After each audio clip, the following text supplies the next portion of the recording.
This story is called Rollo and the Sniffle-Sprout Snuggle Engine.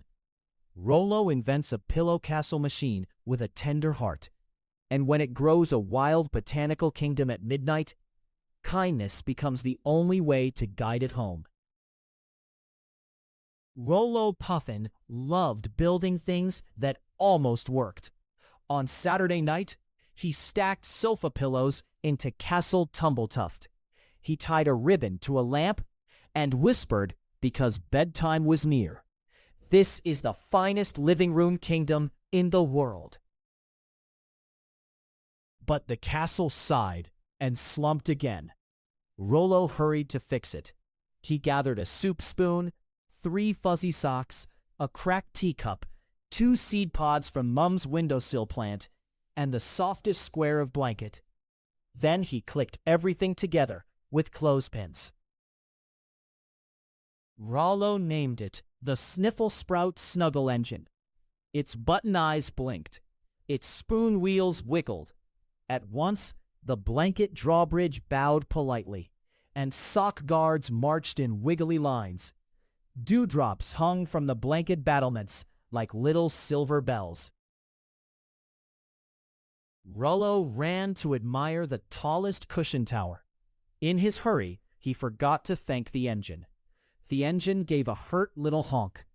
Its seed pods rattled, and every soft thing in the room began to overfluff with lonely feelings. Cushions swelled into wobbly turrets. Rollo climbed one to reach the engine, but the tower hiccuped upward whenever he called, "Stop!" On his hand rode Sir Nib of the Drawer, a striped sock puppet knight with a yarn plume. Sir Nib bowed and said, "Perhaps nicer words, my builder." Rollo swallowed his bossy shout. He called, "Dear engine, you are very clever." The tower stopped hiccuping. It lowered with a gentle poof, and Rollo's feet touched the mossy carpet again. From the fern pot fluttered Luma Flicker, a tiny dew moth. Her wings looked like moonlight wearing water drops. "The seed pods are heart pods," she explained. "They sprout the loudest feeling. Happy feelings make steps and windows. Lonely feelings make tangles." Luma said the engine needed 3 gentle things: a thank you pedal, listening moss, and a giggle pod. The first was tucked beneath the cushion throne. Rollo reached for it quickly, but the pedal folded tight and hid deeper in the pillows. Rollo remembered how he felt when someone snatched his drawings. He bowed to the cushion throne. "Thank you for holding up my castle, even when I bounced on you." The cushion gave a relieved poof. The peach petal opened and floated into his palm. Next, they crossed the mossy carpet moat for listening moss. The moss made no sound at all.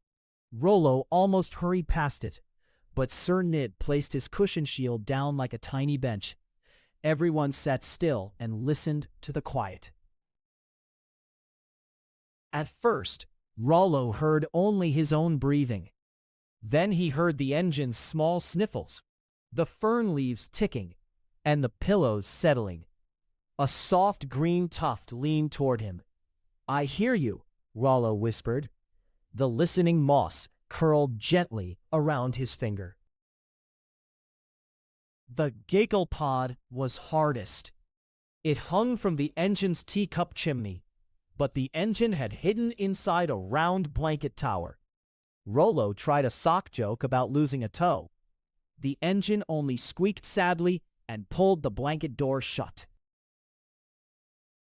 Sir Nib stepped forward to salute, slipped on a dew bead, and spun like a wobbly pancake. His yarn plume flopped over one button eye. Rollo gasped, then giggled. Luma chimed. The engine gave a tiny snort, then a bigger giggle. With the giggle, the pod loosened and dropped softly into Rollo's blanket cape. He carried the pedal, moss and pod to the engine, but he did not switch it off. He sat beside it on the carpet, close enough to be a friend. Rollo told the truth. I made you to help my castle, but I forgot you might need help too. I am sorry. The engine's button eyes shone. Its seed pods slowed their rattling. Around them, the cushion towers stopped swelling and began to breathe calmly. Still, one enormous puff waited inside the engine. Luma fluttered near the ceiling fan and warned, "If it puffs while worried, vines may cover everything." Rollo felt his knees wobble. Then he took a brave breath and placed the pedal by the engine's eye. Rollo began a bedtime story about a little machine who thought it was only useful when it made big things. The machine learned small comforts mattered too. One steady pillow, one warm step, and one dew lamp for a child who wanted friendly dark. The engine listened. Its enormous puff came out slowly, like a sigh into a blanket. No wild roof of vines grew.